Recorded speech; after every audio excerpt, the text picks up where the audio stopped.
I'm Trevor Brazile. And I'm Miles Baker.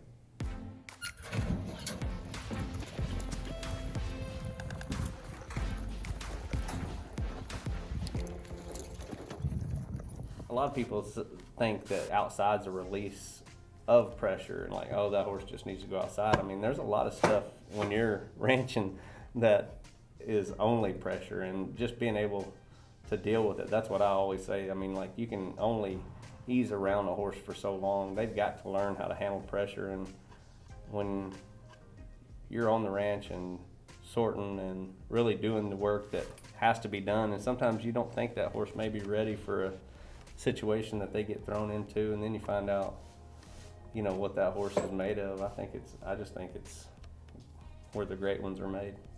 If I have a 2-year-old with 60 rides, I'll take him and just go prowl through some cattle on him. Just cover country, cross creeks. I'll go up and check them on the mountain. And if I have a 3-year-old, there's some guys that I go help. They work quite a bit. If I have a 3-year-old that is ready to go get some stuff roped on her after drag them in the trailer, I'll take that as an opportunity to take that colt and give it a job. I don't know what it is about it, but when you've chased yearlings around a wheat field for 30 minutes and then you got to go rope 4 or 5 of them, it gets their minds right real quick, and it seems like it fast tracks the roping, and it teaches a horse to travel and get out and run. And I rope a lead steer a lot in the arena before I'll go out and let them go chase a yearling down full speed, because I don't want to get them going fast before they're ready for it. I always want that horse to come back to me. Whenever I need him to come back to me, I want it. When I quit squeezing or kicking, or when I pick up, I want it to be instant. So I'll teach them to track, knock the tracks out of one in the arena, and when I rope, stay with me, or if I sit down, drag their butt or whatever. But when I feel like they can go outside and do it, then I take them as quick as I can. I mean, he's constantly making these horses better while doing the job, but it's everything that he's put into them in the arena.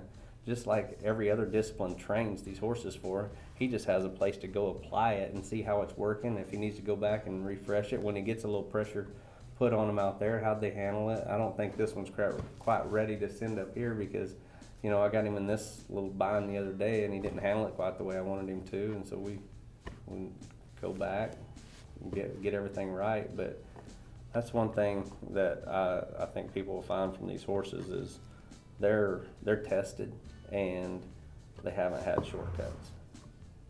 A lot of people talk about a horse being proven or seasoned or anything, and we'll prove them when they're 3-year-olds. I mean, they're going to get pressure tested. I'm going to rope mama cows on them. I'm going to rope yearlings on wheat pasture. I'm going to have to step off and doctor something. They're going to have to drag stuff in the trailer.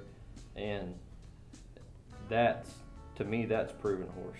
That's putting him in a tight spot and seeing how he handles it. So if the horse does good enough to make it to the final someday, he's been in a jam before. It doesn't bother him. The loud, the crowd, the lights, it's nothing to him. I mean, he's been in plenty of storms before. So I think that shows up when we go to hauling these horses and trying to season them and stuff. Their minds are so sound that it's not like you just took an ill-broke rope horse to a jackpot for the first time and you're hoping it goes good. We pretty well know how it's going to go when we take that horse, because we've taken the proper steps to get him to that point. And if he's not to that point, we're probably not going to take him, because it's not good for the horse to throw him into a fire that he can't get out of. So many people will skip steps, and it'll eventually come out, and you have to take the time. There's no shortcuts, and I think that's what has been the best part of our deal so far, is we're on the same page about those steps. And when he's not skipping steps, I know it, because it never comes out, you know, when I'm riding them, and that's refreshing, because there's been a lot of horses that I thought were further, you know, in the process, and you know, they weren't, and I haven't had that with Miles. I grow good mane and tail. Yeah. I like the fact that he's vain enough to keep good manes and tails. That's important to me. Yeah. Can't stand a bad tail. Yeah.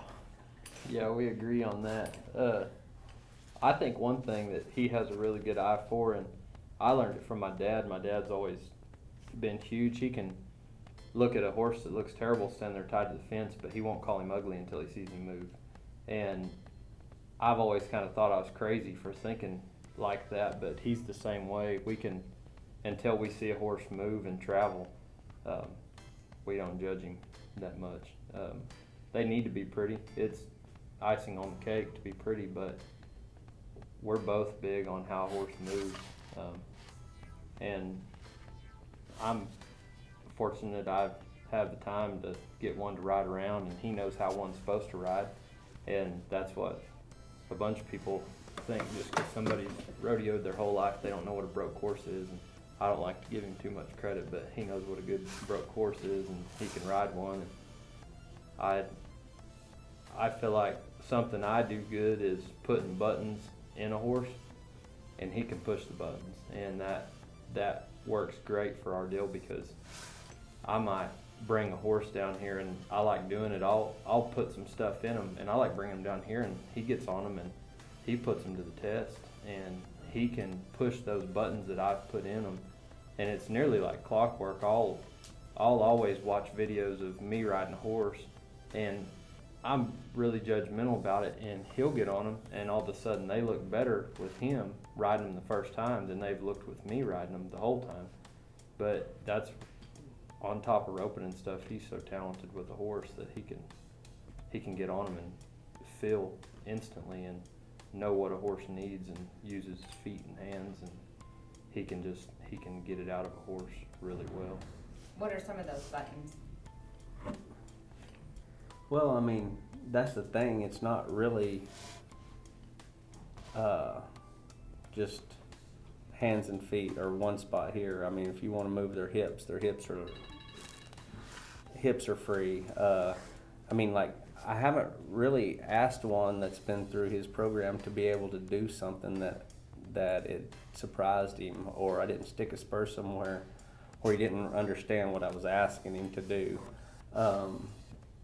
But whether it's in the rodeo industry or the roping industry, everybody knows the need for good horses, and there are good kind of horses everywhere, but getting them from A to Z, that's a long process, and some people are really good, at the first, and some people would wreck a horse if they got him too soon.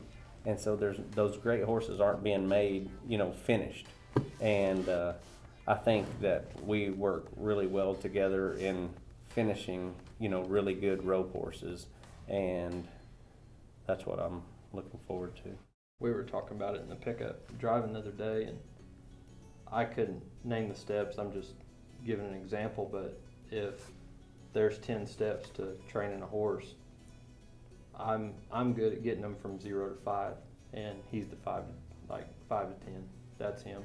I can get the foundation and get them set up, and he gets on them, and I say this is where the magic happens, because he gets on them, and it's just everything happens. And that's the funnest thing for me about it, is getting to see the work I put in come out, because he's the best at what he does, and so it doesn't fail that if I put the work in, I get to see the work come out when he gets on them. So that's what's fun for me, because every good trainer's trained a good horse at some point. The horse didn't go on, or they didn't get to see the full potential, or people didn't get to see that horse. And if you train him, you're thinking, man, that horse was better than he got credit for. And when he gets on them, they are their best at that point.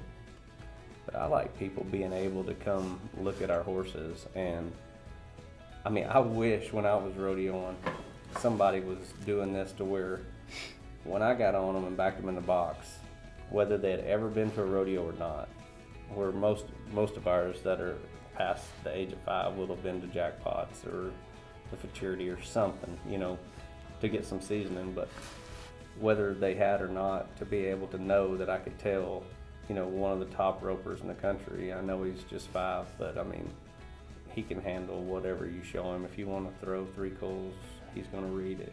If you're going to go to the hip, you can read it. I mean, as long as they send the right signals, these horses are going to do their job, and that's fun to watch.